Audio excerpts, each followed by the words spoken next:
Ada seorang anak yang membaca Quran. Suaranya subhanallah. Anak usia 6 tahun, hafal 3 juz. Dia baca tilawah. Saya tersentuh hati saya ketika mendengar bacaannya. Indah, merdu.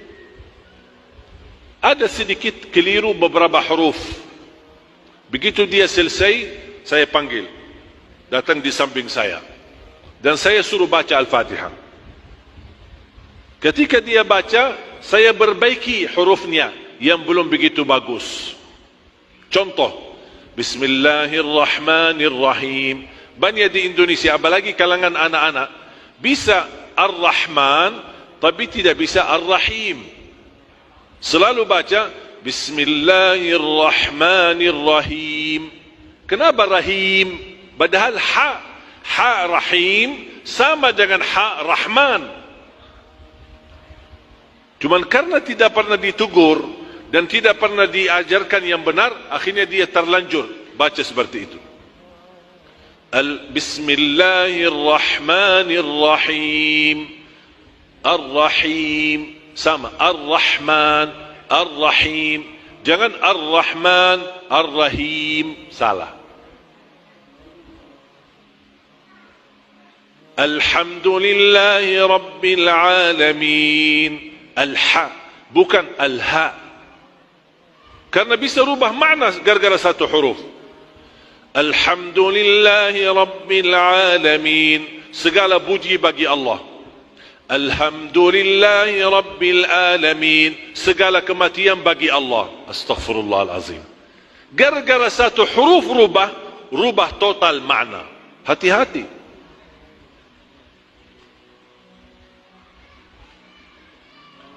Dan ketika kita ajarkan yang benar, pasti akan lidah kita jadi terbiasa. Jadi kita sepakat ya, Al-Quran bukan susah, tapi kami belum terbiasa. Maka itu yang kami ajarkan, yang kami perhatikan metode Madinah, yang saya tanamkan dan syiarkan di Indonesia, metode Madinah. Ada 5 tahap. Tahap pertama, memperbaiki huruf. Karena terutama huruf. A bukan A.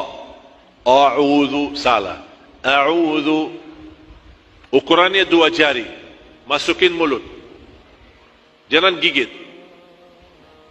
A. Cuba kalau lebar sedikit. A. Beda enggak suara? Berarti ada yang salah. Di situ kita belajar huruf. A'udhu. A'udhu. Dasar memperbaiki bacaan mulai dari huruf. Ka, iyyaka. Saya sering mendengar orang baca iyyaka, padahal iyyaka. Cuba senyum, senyum. Ka, ka, ka, ka, ka, ka. Makanya kalau baca Quran jangan marah. Kalau marah rubah hurufnya. Ka.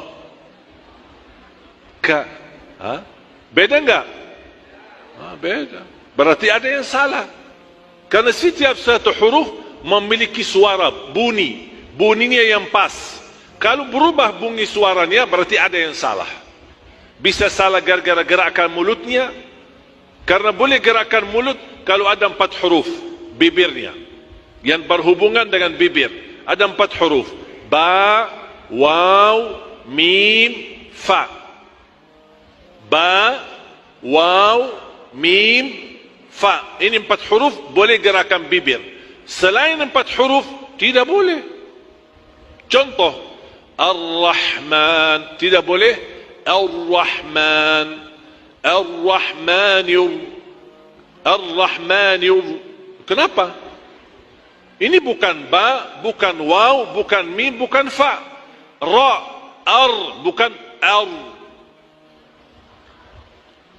Supaya sebagai latihan, ini 2 jari. Tahan bibirnya. Ar. Kalau masih dia bergerak, diam, ajar dia.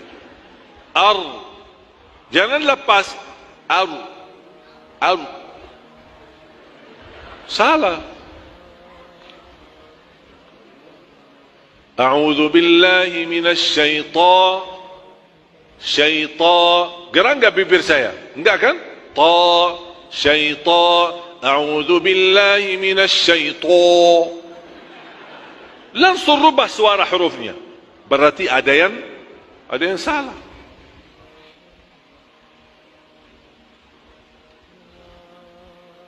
Ghairil maghdubi. Kadang-kadang saya mendengar suara, apalagi yang bagus seperti qari-qari'ah. Tapi kadang-kadang saya pusing kepala saya karena terlalu banyak moyong gerakan bibirnya. Siratal ladzina an'amta 'alaihim ghairil maghdubi 'alaihim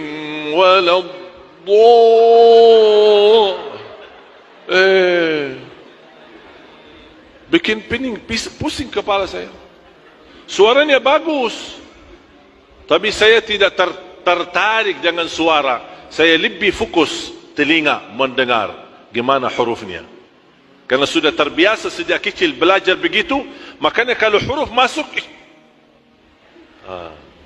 ada yang salah ini. Pas saya perhatiin, bibirnya ghairil maghdubi. Padahal sederhana, ghairil maghdubi 'alaihim waladdallin.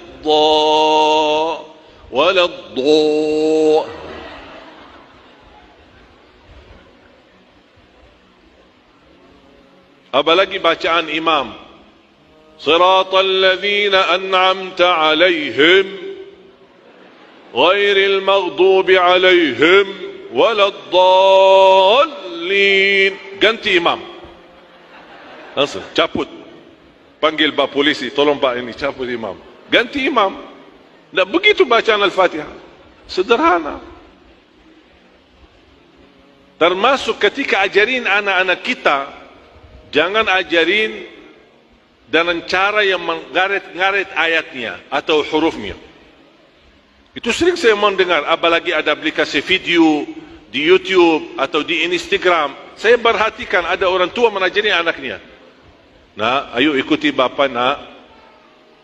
Bismillahirrahmanirrahim.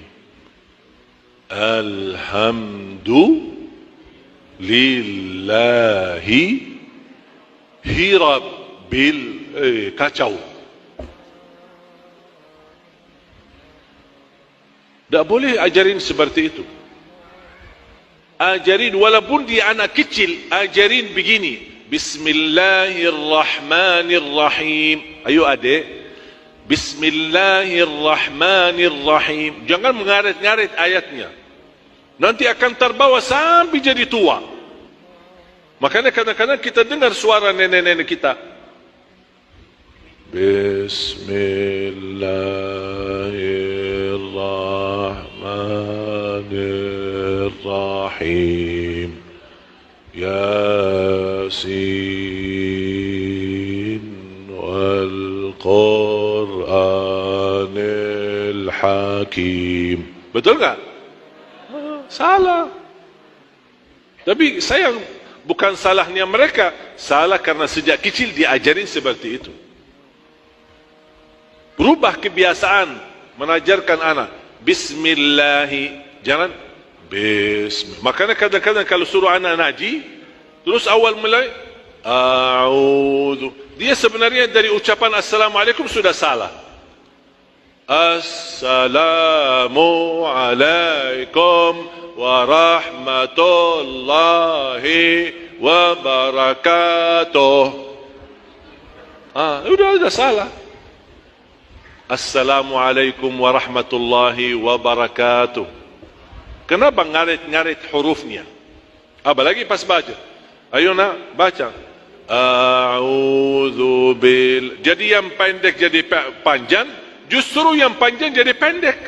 Kebalik.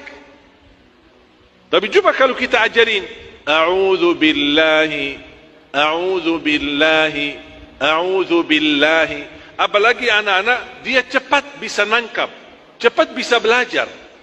Apa yang kita sampaikan, dia ikutin, dan dia tiru. Coba kita sama-sama. A'udzu billahi minasy syaithanir rajim.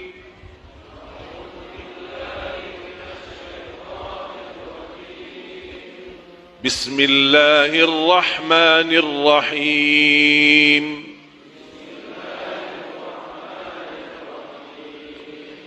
Alhamdulillahi Rabbil Alamin.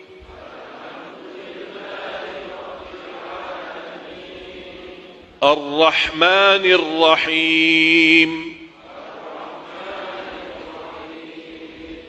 Maliki Yaumiddin. Di sini kan ada waw, ada hubungan dengan bibir. Maliki Yaumiddin. Jangan jadi lemas. Maliki Yaumiddin, Maliki Yaumiddin. Mana wawnya? Pas giliran gerakan bibirnya malah enggak. Maliki Yaumiddin. Iyyaka na'budu wa iyyaka nasta'in.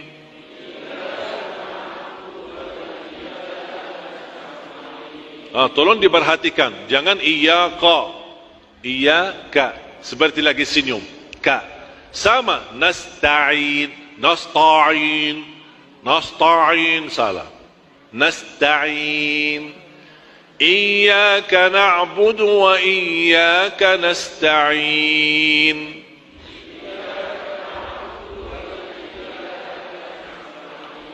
Ihdinas siratal mustaqim. Siratal ladzina an'amta 'alaihim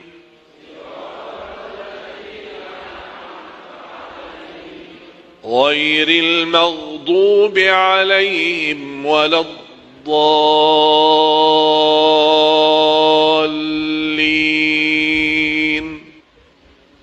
Habis belajar huruf, kita perbaiki bacaan. Ini tahap kedua. Karena saya yakin kalau sudah bisa belajar huruf, sangat mudah membaca. Apalagi untuk mengenal huruf. Baru masuk ke tahap ketiga, menindahkan suara. Latihan bagaimana menjadikan suara kita lebih bagus. Ada ilmunya. Tapi ini coba lihat, keindahan suara tahap ketiga, bukan tahap pertama. Sekarang banyak orang terpengaruhi suara, makanya dia latihan suara. Tapi dia lupa huruf sama bacaan. Tahap yang keempat, menguatkan hafalan. Karena otomatis ketika perbaiki huruf, perbaiki bacaan, otomatis sudah bisa hafal. Tapi kadang-kadang cepat lupa. Ada enggak solusinya? Ada. Bagaimana bisa hafal dan bagaimana bisa menahan hafalannya bisa menjadi lama. Kalau sudah 4 tahap ini lulus, baru masuk ke tahap inti, membaca Al-Quran. Di dalam salat maupun di luar salat, sesuai bacaan Nabi Muhammad sallallahu alaihi wasallam.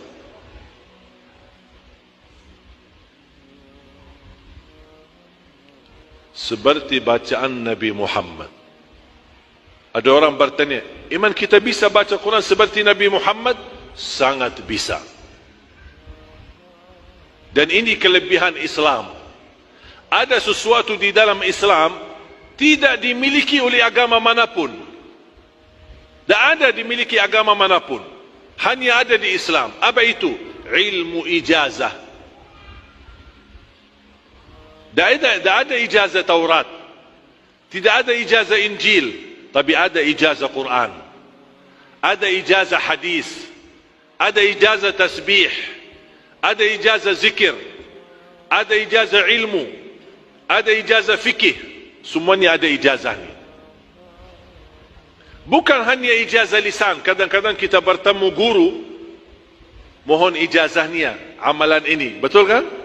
Ada ijazah lisan langsung dari guru, ada ijazah tulisan, diberikan tulisan sebagai ijazah.